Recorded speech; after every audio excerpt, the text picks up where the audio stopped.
Hello, everyone. Good morning, good afternoon, good evening, wherever you are. A special welcome to the guests signing in late in the middle of the night. We really appreciate your enthusiasm for being here today.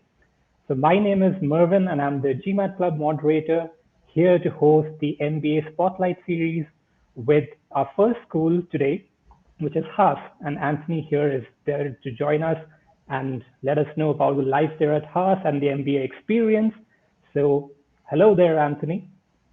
Hello, Marvin. Thank you so much for the introduction. My name is Anthony Whitten. I am a Senior Associate Director of Admissions here at Berkeley Haas, and I am super excited to talk with you about the experience of coming to Haas and becoming a part of our community. Sure, thanks for the introduction, Anthony. So, just for our viewers, here's how we're going to do it. First, there's going to be a presentation by Anthony, who's going to talk about life at Haas.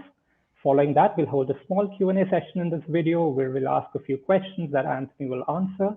And don't worry if your questions are not answered in this video, because right after this video, there's a small Zoom session as well with a more intimate setting. There will be a member of the Haas admissions team there to answer all your queries.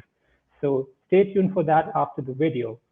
And also, we have some exciting prizes for our viewers here today.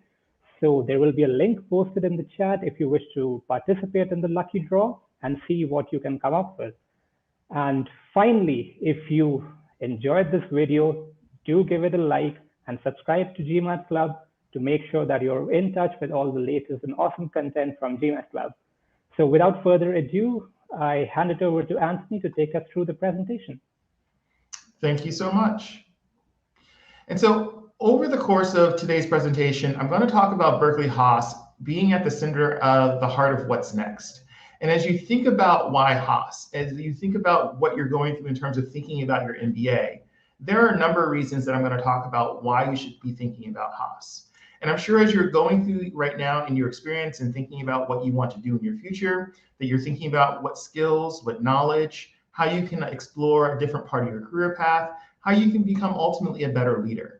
And so as you think about the answer to those questions in terms of why you might want an MBA, over the next few slides, I'm going to talk about why that MBA should specifically come from Haas and why you should apply to be a part of our program. And so as I've been saying, that at Haas, we really think ourselves as being at the heart of what's next. And looking at our priorities over the next 25 years and looking at industry, we have a strong focus on entrepreneurship and innovation. And that being in the Bay Area, we have access to a number of different opportunities, and as well as also the 5th largest economy in the world. And in addition to thinking about what we consider to be next, we also value inclusion. And that really at the heart of any conversation about inclusion, we talk about our defining leadership principles. And that question the status quo, confidence without attitude, student always, and beyond yourself really form a core part of, one, who we are as a community, but secondly, who it is we're looking to have become a part through our admits and our admissions process. That ultimately what we're looking for are people who align to this culture. And that these are principles that really resonate and reflect and kind of become a part of who you are. And so as you're thinking about your application to Haas and thinking about whether or not you fit in with the culture, I also want to talk about what are the things you're going to experience at Haas. We also pride ourselves on our student experience, which is really student focused, that we have a lot of interdisciplinary opportunities, a lot of experiential learning opportunities, as well as also a focus on innovation.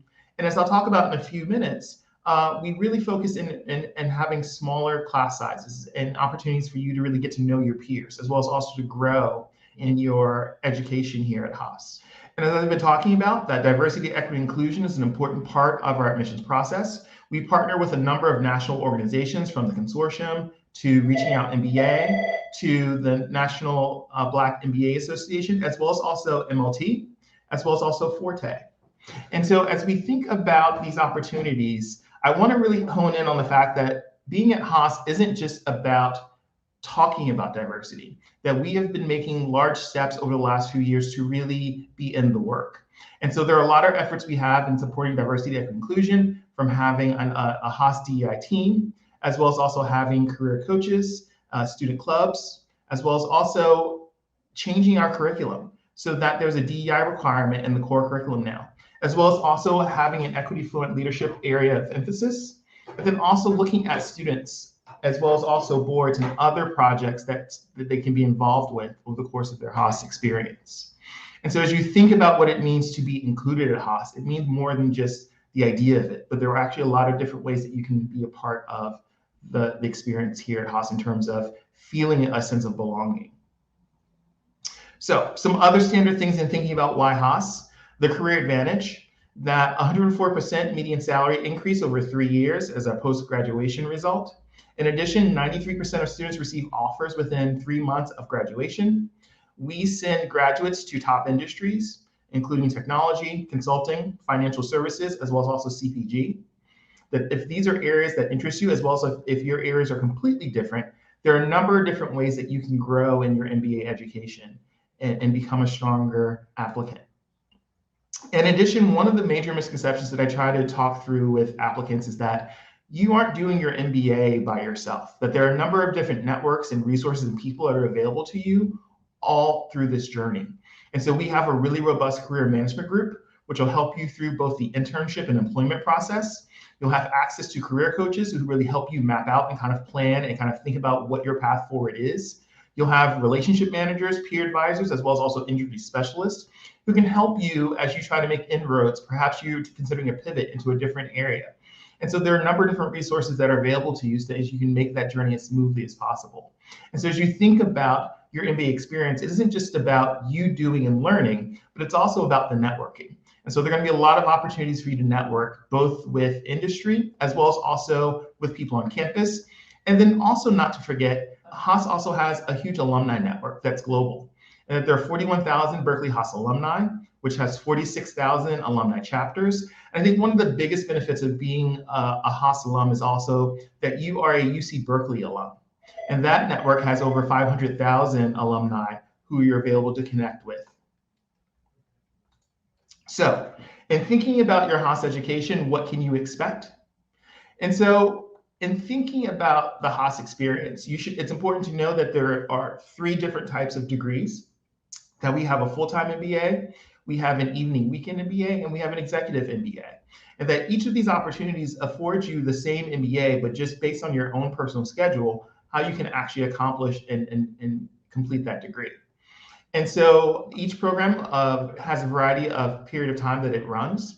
One important thing I do want to note in talking about our opportunities is that in our evening weekend cohort, we are adding in a flex option, where it's an opportunity to do most of your coursework online and then have the flexible opportunity to come on campus for additional coursework.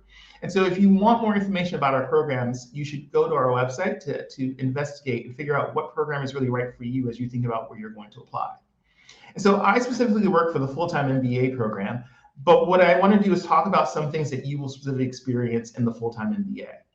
And so at Haas, we pride ourselves on our diversity. 1/3 of our applicants come from outside the United States, or at least in thinking about our class, and that ultimately we try to build a class of approximately 300 students in the full-time MBA. We then further divide that admitted class into cohorts of about 75 students. And then those cohorts are further divided into smaller 5-person study groups for the first semester. And so we really pride ourselves on the intimate community that forms at Haas. And you're able to really get to know your classmates and know the community that you're a part of. In addition, I often get asked a lot about, well, what makes for a great applicant? And so here is a slide that really showcases our class profile. That for the class of 2022, we had a relatively large class. We had 331 students, largely due to the impact of virtual learning. But within that class, we still had an average work experience about 5.3 years. The middle 80 range is about 3 to 8 years. One thing I do want to emphasize is as I highlight this class profile for you is that there's often a lot of talk about numbers. And one of the things that applicants don't really focus on and they think about our numbers is that there's a lot of view about the average and looking at the average years of work experience or looking at the average GMAT or GRE scores. But one thing I really want to hone in is looking at the middle 80%. That and thinking about we might have a 5.3 average, but there are people on both sides of that number. And as you look at the middle 80 range, that most applicants who come into our program have some, or at least most admits in our program, have between 3 and 8 years of work experience. And more so in thinking about our GMAT and our GRE scores, that a lot of people focus in on our GMAT average being a 727, but lose sight of the fact that like our middle 80 range is between a 690 and a 760. That there are people in our admitted class who are on both sides of that average number. And so as you think about your competitiveness in our program, and you think about your competitiveness overall, be mindful to be thinking about the middle 80 scores, because they're an important part of thinking about how do you actually showcase and meet and show up in our applicant pool. One other thing to expect when you get to Haas, it's one of my favorite parts, is talking about our curriculum. That ultimately, most of our curriculum is actually not our core classes, that our core classes only make about 40% of the actual curriculum you'll complete. And most of that work is done in most of your first year. And that ultimately, when you go to looking at your second semester of your first year, you start taking electives. And that we offer 13 areas of emphasis. We don't necessarily force you into a specialization, but there are 13 areas that you can really think about what your path is and kind of design a curriculum that really works for you and works for what you want to do in the future. So as you think about your path forward, think about what coursework and what your real focus is and what areas you want to grow in as an MBA student. Other special highlights of our program, we also have an applied innovation requirement. And so the invited innovation courses are important because they're an opportunity for you to really highlight and really think about what you learned in the core curriculum. And so they are applied innovation because they are direct opportunities to take what you've learned in your core classes and apply it to real world solutions and work with real clients. And so we have courses like international business development, clean tech to market, and a lot of different opportunities to really be practical and really be thinking about how do you actually take the things that you have learned and make them real world things.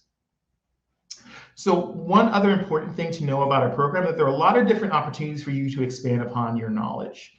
And so we do offer 3 concurrent degrees within our program. We have a dual degree with the School of Public Health. We have an MPH and MBA.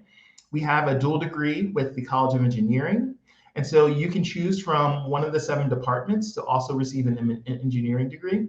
We also offer a Berkeley Law and MBA dual degree option.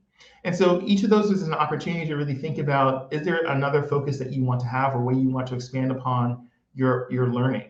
In addition to our concurrent degrees, we also have a number of certificates that are available for you to assess and use as you grow in your MBA education. So one of the examples that I have here is business analytics.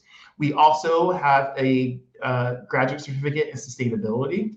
We also offer a graduate certificate in real estate, as well as media. That there are a lot of different opportunities for you to kind of grow onto and add on to your MBA education.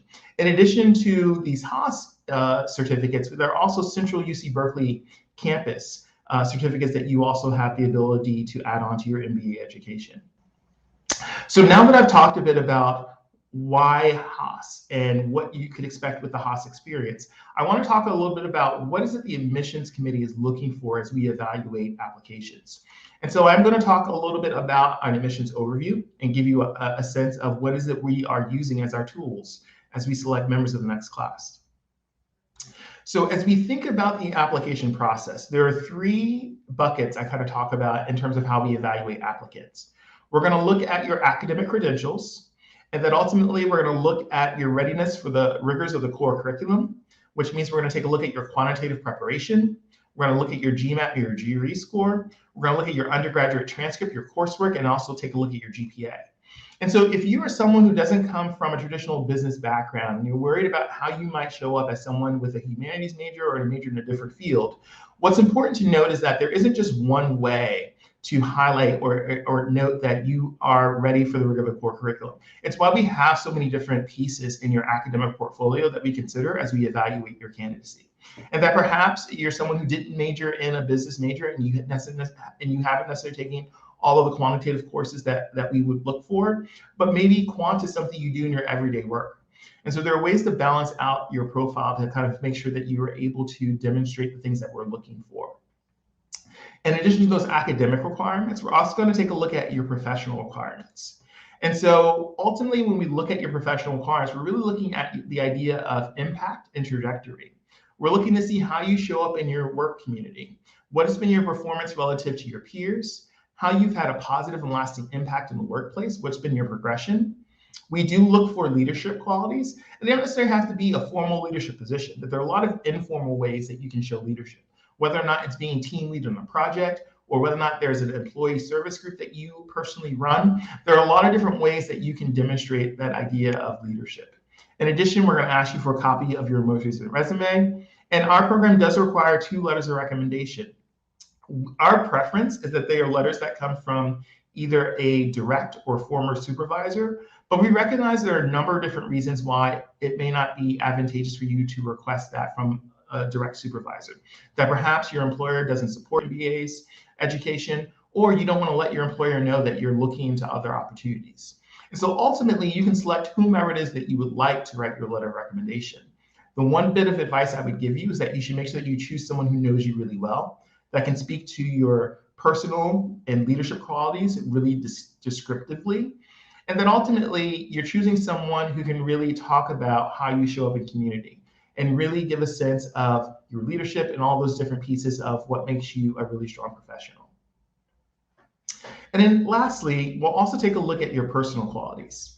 And so, as I mentioned earlier, when we talk about the personal qualities, we really focus in on looking at a values alignment to defining leadership principles. And that ultimately, as the admissions committee, we care deeply about what your passions are, what drives you, what motivates you. We want to understand who you are as an individual, because we're thinking about what are you going to contribute to our community? What are the questions you're going to ask? What are the things you're going to join and be a part of? And so ultimately, it's your job to really express how you can be a unique contributor to the Haas community. And so there are a number of different ways that you kind of do this piece. And so the first is thinking about your essays. That your essays should be highly personal. They should tell a story. They should really help us understand who you are. In addition, we are going to look at your extracurricular involvement. They're an important part of thinking about what clubs and what groups and what your passions are and understanding who you are. And then ultimately, we also do include an interview as a part of our admissions process. And so we do offer a number of different ways for you to interview. You can interview either pre-recorded through recorded sessions where members of the admissions committee like myself ask you a question through the computer and you respond in a set amount of time. Or you can do a live remote interview with either a current student or an alum or a member of the admissions committee.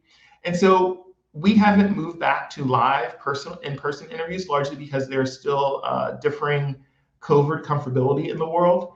And that ultimately all of our interview options still provide people a means of comfort to do it in what best way fits them and fits their lifestyle. And so as you think about the process, be thinking about all those different pieces in that story you're going to bring to this process. And so as I've mentioned, there are 3 big buckets we look at. We're going to look at academic, we're going to look at professional, we're going to look at personal. And so there isn't necessarily one that's more important than the others, that we use a holistic review as we evaluate candidates. And it's important to be thinking about what your big story is overall. And so before I end today, I do want to talk about some additional pieces that I want to bring to the front. The first is thinking about deadlines. We did conduct round 1 deadline, September 23rd. And if you applied in round 1, our decision notification will happen on December 16th. If you are looking into round 2, those applications are due January 6th. And so those decisions will come out on March 24th. And if you're thinking about applying in round 3, those applications are due April 7th, with decisions coming out May 12th. And as you are continuing to think about and research Haas, I would highly recommend making connections to our community.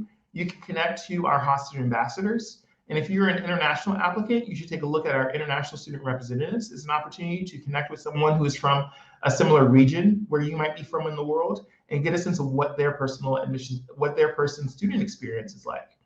In addition, visit our admissions page to get more details about events and other programming that's coming up. And then you can also take a look at our academics and take a look at the areas of emphasis and really figure out what your interests are and how the Haas MBA can help you towards your future goals. And so I am finished with our presentation right now. And so what we're going to do is pivot into asking, there are some questions that I'm going to answer for you as a part of this session. Well, thank you so much, Anthony, for sharing that information with our audience. I hope you all found that really useful. We have a few questions that we would like to cover in the next few minutes. We received them from a few of our members beforehand, and let's get into it. So let's see. Yes, so the first question that we have I know a lot of the members of the audience, they're probably applying in round two and they're thinking, oh my God, am I late? So Anthony, why don't you let us know, is there a difference between applying in round one versus round two regarding the chances of admissions? So ultimately, there is no big difference in terms of applying between round one and round two in your chance of admission. Our big message is that we want you to apply when you feel your application is the strongest. Ultimately, we have a vested interest in selecting the best applicants that we see. And so there is no quota that we work with in terms of looking at round one and round two. But ultimately, if you are a strong applicant, it doesn't matter if you come in round two, round one, round two, or round three, that we are going to admit you and hope that you come to Haas. All right, changing gears a bit.